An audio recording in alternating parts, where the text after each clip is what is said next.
Why your brain loves to keep you stuck. Your brain holds a powerful bias. It prefers familiarity over novelty. Not because you're weak or resistant, but because your internal wiring prizes efficiency above all else. Repeating the same thought or behavior takes less energy than forging a new one, so when faced with change, the brain instinctively leans toward what it already knows. That means even opportunities that could expand your life often trigger hesitation rather than action. At the core of this bias are neural pathways. Each repeated thought or action creates stronger connections, like trails pressed into the earth. Over years, those trails widen into highways. The implication is simple. The more often you run the same loop, the more automatic it becomes. You don't have to choose it, it chooses you. A familiar routine may not make you happy, but it spares the brain from burning extra calories. For someone trying to shift a career path, start a business, or break a cycle, that preference for energy efficiency becomes the quiet anchor holding them in place. Supporting this process are what neuroscientists call the brain's default networks. These clusters of regions light up when the mind wanders, reflects, or slips into narrative mode. Studies on multitasking, like those summarized in the Multi-Costs of Multitasking research, show how readily the brain falls back into habit-heavy modes of thought when attention loosens.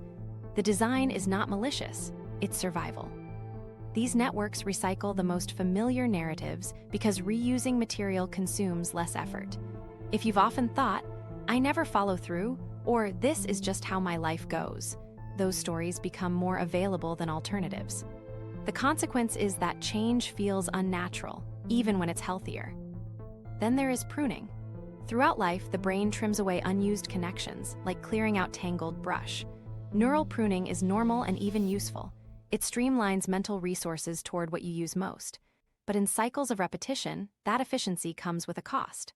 Unrehearsed possibilities, like choosing a new place to live, exploring a new skill, or imagining an alternate career, start to feel inaccessible. They haven't vanished, but the channels connecting to them weaken. The hopeful news is that pruning goes both ways. Neuroplasticity research shows the brain grows new pathways when new actions are repeated consistently. That means even if years of sameness have narrowed options, they can be widened again. This pruning is reversible. Consistent new actions grow new pathways. The combination of pathways, default networks, and pruning makes the brain incredibly skilled at pulling you back into old grooves. What feels like personal hesitation is often structural inertia. But reframing this is important. Resistance doesn't mean you're incapable. It means your system is running a program designed to minimize disruption. Even our ancestors benefited from this wiring. Sticking with reliable food sources or proven routines increased survival rates. Today, though, the same mechanisms keep people looped in unfulfilling jobs, drained by environments, or trapped in repetitive habits that no longer serve them. Understanding this creates leverage. Once you know your hesitation is circuitry, you can stop equating it with failure of character. For example, when you catch yourself recycling the same excuse or procrastination loop, you can pause long enough to label it. My brain is conserving energy. Naming it reduces its authority. Suddenly, you aren't laziness incarnate, you're just noticing the default tendency at work. That small shift makes it possible to intervene instead of collapsing back into the rut. What does intervention look like in practical terms? It doesn't require dramatic reinvention. It requires repetition of something new. Each time you practice a fresh routine, whether writing for 10 minutes daily, restructuring a workspace to signal focus, or adjusting sleep patterns, you're feeding underused pathways. At first, they feel awkward. With consistency, they stabilize. Over time, the formerly entrenched grooves weaken, and the newer ones become easier routes. Momentum accumulates, not overnight, but predictably. One lighthearted way to visualize this is to think of your brain like a playlist that defaults to the same track on repeat. It's less about taste and more about convenience. The brain would rather replay an old song than load a new one. The only way to shift the playlist isn't to criticize the brain, but to add new tracks until they become just as familiar. Initially, they sound strange, but after enough replays, they fit right into the mix. This perspective resets how you approach getting unstuck. Instead of wasting energy on self-blame, you invest it in designing deliberate interruptions. That could mean changing your environment in a small way, creating cues that reinforce a new habit, or intentionally practicing novelty, even when it feels uncomfortable. Awareness turns the brain from adversary into collaborator. By treating resistance as wiring, not weakness, you reshape your role, from passenger of habit to active programmer of routine. What's crucial to remember is that nothing about these grooves is permanent. They may be deep, but they aren't fixed in stone. Every brain, regardless of age or circumstance, maintains plasticity, the ability to shift with input and practice. That's the ultimate paradox. The same brain that locks you into familiar grooves is also the one that can release you through repetition of new ones. Recognizing this changes the narrative of effort. Instead of thinking, change feels hard because I'm broken, you replace it with, change feels hard because I'm rewiring. And when you hold that frame, the experience of resistance itself takes on new meaning. You're no longer trapped by the story that sameness equals safety. You start spotting the subtle moments when your system tries to steer you toward the familiar, and instead of following without question, you pause. That pause cracks the loop. Step by step, you create space for new grooves to take hold. Now the real question emerges. If your brain so strongly prefers the familiar, how do entire lives become shaped by that tendency without you even noticing? One answer lies in how these grooves don't just shape choices, they filter perception itself, narrowing what options even appear visible. The quantum trap of "this is just how life is." This narrowing shows up most clearly in what we'll call the quantum trap of "this is just how life is." At first glance, it doesn't feel like a trap at all. It feels like acceptance, like settling into the structure life gave you. Yet beneath the surface, it functions as a quiet mechanism of stuckness. Over time, you begin to believe that what you see is all there is, that other possibilities might exist for someone else, but not for you. The trap isn't built out of circumstance, it's built out of perception. Here's the core idea in simple terms. In quantum physics, particles exist in multiple potential states until observed. Once observed, they collapse into a single outcome. Now apply that as a metaphor to the mind. At any moment, your life contains multiple possible paths, new directions, different choices, unexplored opportunities. But under pressure, perception collapses. Instead of seeing a spectrum of options, you reduce it all to one conclusion. This is just how things are. It's not that other choices stopped existing. It's that they slipped out of view. What remains is one narrow storyline, repeated so often it starts to masquerade as truth. Psychologists often describe this as cognitive narrowing, where the brain filters information down to what feels familiar or safe. The important point is that those filters don't erase the world, they shrink what you notice. The practical effect is powerful. A job that leaves you drained no longer feels optional, it feels permanent. A relationship that no longer supports your growth feels inescapable. Even your physical surroundings can glue into place. The brain's collapse of perception makes change look not just difficult, but impossible. This collapse is reinforced by environment and culture. Workplaces encourage it through promises of stability. Families reinforce it with stories about risk being dangerous. Media magnifies it with endless examples of endurance, characters who survive by staying put, who are praised for adapting instead of venturing. Over time, these narratives feed into the same outcome. The bubble of perceived inevitability thickens. Inside that bubble, imagination shrinks. Outside it, you stop looking. Repetition makes the bubble thicker still. Each cycle of the same routine teaches the brain that stability equals safety. When a new possibility does appear, someone changing careers midlife, uprooting their location, or starting again from nothing, the bubble shields you with the phrase, "That works for them, not for me."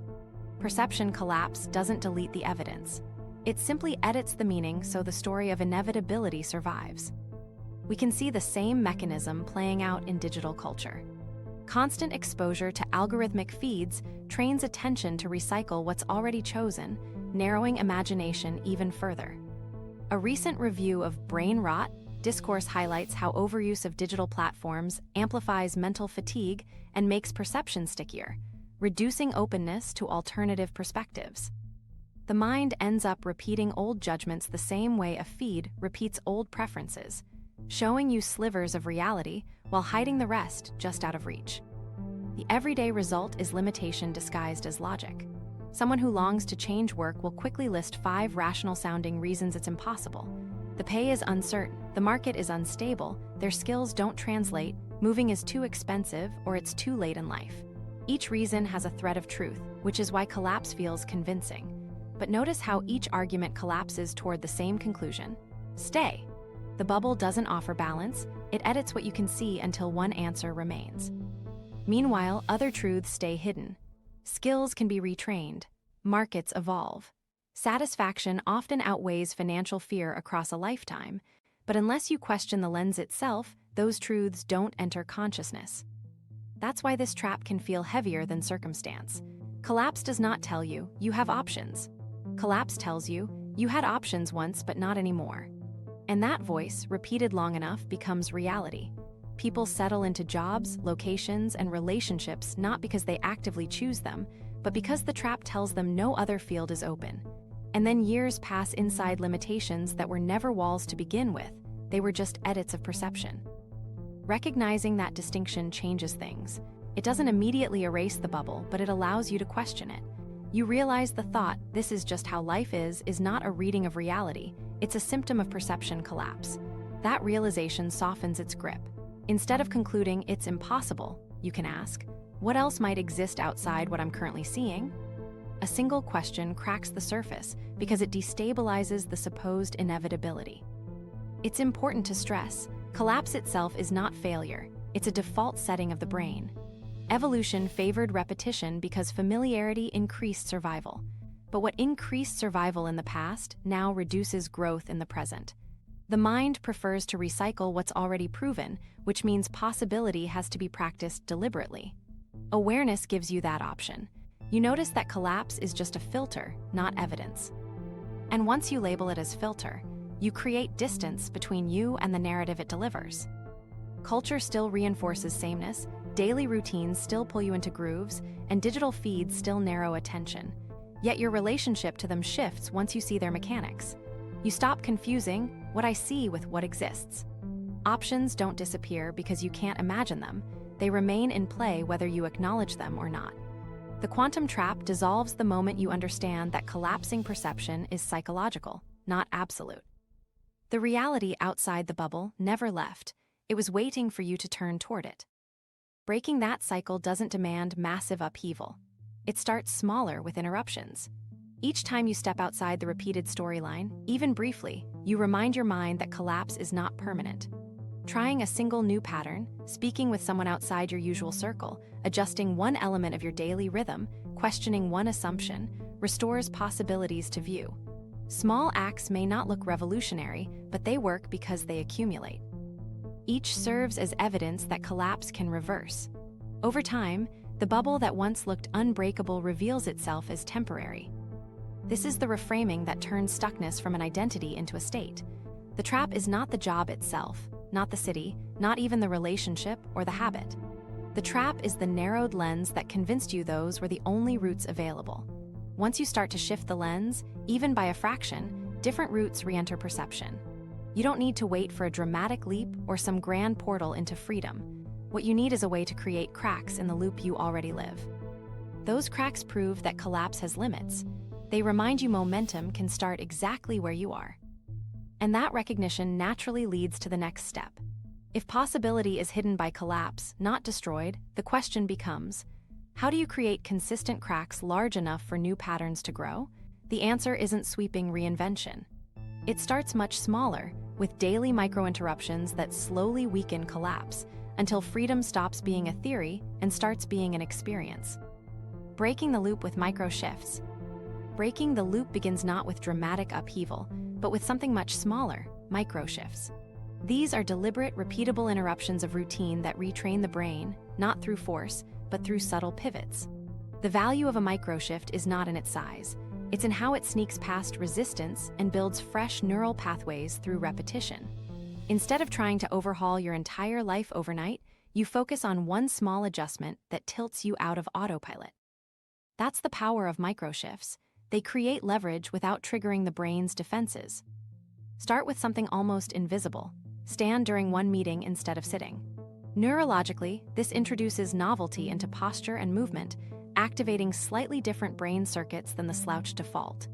The immediate payoff is sharper engagement. a burst of alertness that keeps you from drifting. It's not about solving your career in one move. It's about inserting a cue that counters the body's signal of sameness. Another simple tactic is changing one object in your workspace. Maybe that means shifting the position of your screen, swapping the chair for 10 minutes with a stool, or moving a lamp to cast light differently. The brain links environment with behavior. By altering one small cue, you disrupt the unconscious associations wired into that space. The effect is fresh perspective, and while it feels subtle, it reminds the brain that what usually happens is not fixed law. The novelty interrupts the weight of repetition. Micro-shifts apply just as strongly to digital routines. Instead of 30 minutes of doom scrolling, take 5 of those minutes and open your Notes app. Write down 3 ideas, 3 questions worth exploring, or 3 connections you could make later. Neurologically, this exchange is crucial. Rather than passive consumption, you switch into generative mode, which stimulates different networks and reduces depletion. The immediate payoff is momentum. You walk away not drained, but with material to develop. This doesn't demand energy you don't have. It redirects energy you were already spending. Consider protecting 30 minutes for creative work each day. At first, it feels like stealing scraps of time. Yet consistency turns that small guardrail into identity. Neurologically, the repetition strengthens a new groove. The brain begins anticipating the task, preloading focus for it. The payoff is cumulative. Over weeks, those 30-minute pockets add up to entire days of returned energy. One person who tried this didn't overhaul their schedule or resign from their job. They simply carved out half an hour for art each evening. Within 2 months, they had more creative output than they'd produced in years. And more importantly, they began describing themselves differently, not as someone stuck, but as someone who creates. That identity shift grew from a micro shift, practiced steadily. Another small but potent move is sending one outreach message this week. It could be an email, a text, or a brief note on a platform you rarely use. Why does it work? Because the brain's social circuits light up when connection takes place, releasing a short-lived dopamine boost. The payoff isn't in whether someone replies immediately. The payoff is in signaling to yourself that you're capable of initiating instead of waiting. That simple act weakens the passive storyline that says change must arrive from outside. At first glance, micro-shifts look too trivial to matter, but triviality is what allows them to bypass resistance. The nervous system doesn't flare into threat mode over standing in a meeting or moving a lamp, yet repetition makes these small adjustments transformative. Each time you apply one, you reduce rigidity and expand your sense of what's possible. Over time, these micro-interruptions accumulate until the loop that once felt immovable begins to weaken. The mind often insists that real change must be dramatic, quitting, relocating, reinventing everything at once. But the reality is that consistent, micro-scale interruptions build the foundation for large transitions later. 1% a day compounds. And when practiced over months, these shifts aren't just habits, they reshape identity. You begin to see yourself as someone who experiments, someone capable of choosing novelty, someone no longer bound to the default loop. The beauty of micro-shifts is that they're available to everyone. They don't depend on wealth, credentials, or grand plans. They depend only on willingness to alter one detail and repeat it.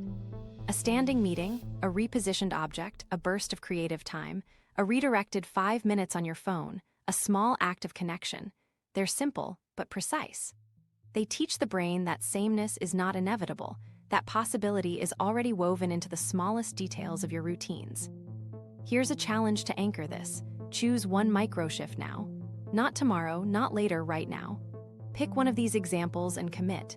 And as the next step, type that choice into the comments. This isn't about accountability to others, it's about declaring to yourself in written form that a fresh pattern has begun. That simple act of stating it out loud cements the shift, turning possibility into practice. As these micro-adjustments stack, they begin to alter not only what you do, but how your brain allocates energy. Each tiny choice primes neural circuits differently, each new pattern cues novelty, and each consistent act builds reinforcement. The result is momentum that feels natural instead of forced. And when momentum returns, the weight of stuckness starts to loosen. That momentum is not a vague idea. It directly affects how the brain regulates focus. And focus, more than anything, is what determines whether new patterns gain traction or collapse under distraction. To see how this works, we need to turn to the cycles inside the brain itself, because they dictate why attention feels so fragile and how easily it fragments in modern life. Rewiring productivity with neuroscience hacks. Rewiring productivity starts with understanding how your brain actually allocates energy. It isn't built for endless concentration. It works in rhythms, with peaks and troughs shaped by neurochemistry. When you align your habits with these cycles instead of fighting against them, focus no longer feels like brute effort. It feels more like flow returning on its own. One key cycle involves dopamine, the brain's reward signal. Dopamine doesn't rise when you complete a task, it spikes when you anticipate one. That surge is what pulls you forward. But when anticipation gets fragmented, checking messages, scanning feeds, opening half a dozen tabs, you scatter that chemistry. Motivation drains into fragments instead of fueling a clear direction. The result isn't lack of ability, it's short-circuited momentum. To conserve dopamine's pull, direct it into one named task at a time. Even something as simple as open this document and work for 25 minutes reignites the anticipatory loop and restores clarity. Another hidden cost is task switching. Neuroscience research shows that each time you switch tasks, your brain keeps part of its attention on the one you just left. That lingering attachment is known as switch cost. Studies cited by News Medical and summarized in the Multi-Costs of Multitasking research reveal that frequent switching can cut productivity by up to 40%, while reducing speed and accuracy across every task attempted. In practical terms, writing while checking email while glancing at texts feels doable, but the chemistry proves otherwise. Each switch jams your circuits with residue, like leaving multiple apps refreshing at once. The energy drain is invisible until you notice the haze afterward. The environment layers distraction on top of this. One pop-up notification, a buzz from another room, or a quick scroll doesn't feel costly by itself. But each break fragments rhythm and forces the brain to restart. Instead of sinking into a groove, you spend the day rebooting. It's like trying to cook a complex recipe while the stove keeps shutting off. Ingredients never fully combine. Where most people blame lack of discipline, the deeper reality is an interrupted rhythm that the chemistry never has time to stabilize. This is where neuroscience-backed hacks give leverage. Time blocking is one of the simplest.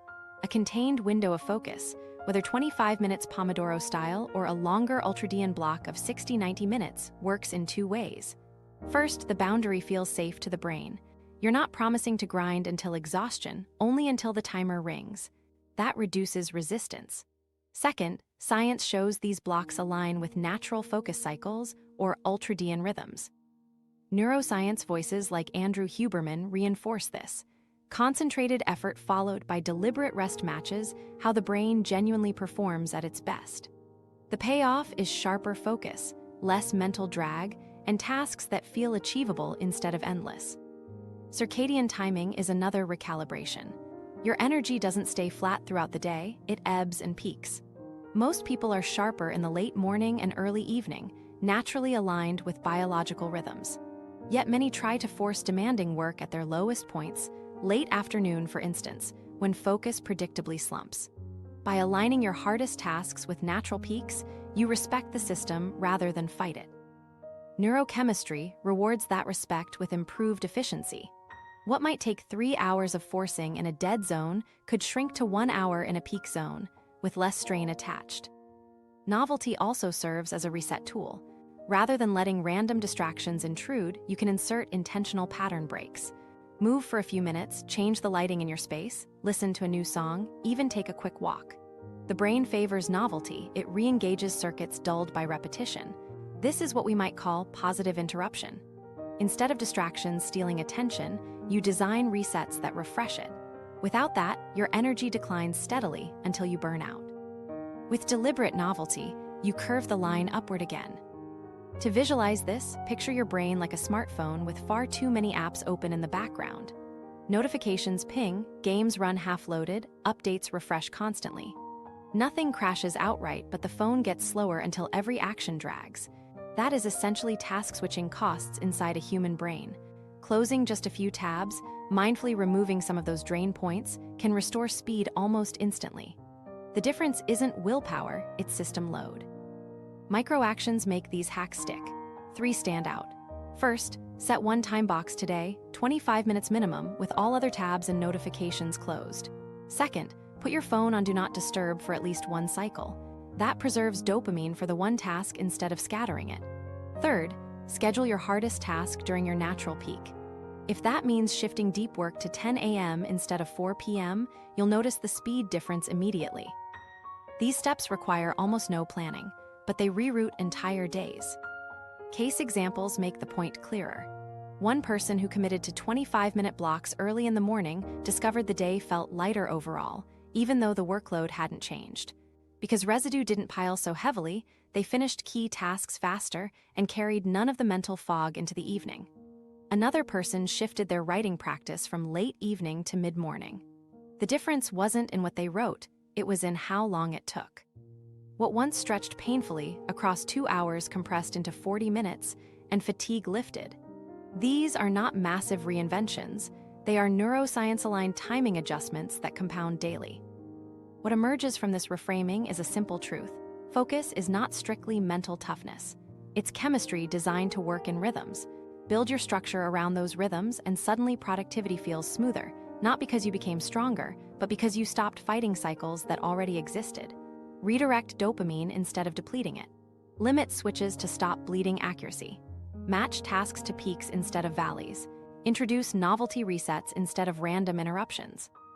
When habits align with wiring, resistance decreases on its own. And there's another layer worth noticing. Even if you manage dopamine cycles, minimize switch costs, and design your day around ultradian rhythms, you still face one stubborn barrier. The physical environment around you, the desk, the lighting, the sound, the chair, quietly anchors stuckness in ways that chemistry alone can't fix. Anyone who has tried working from bed knows this. The body associates that space with sleep, so productivity collapses regardless of intention. Which leads to the next essential question. Why does the very place where you spend your days so often drain you, even when you haven't done much at all?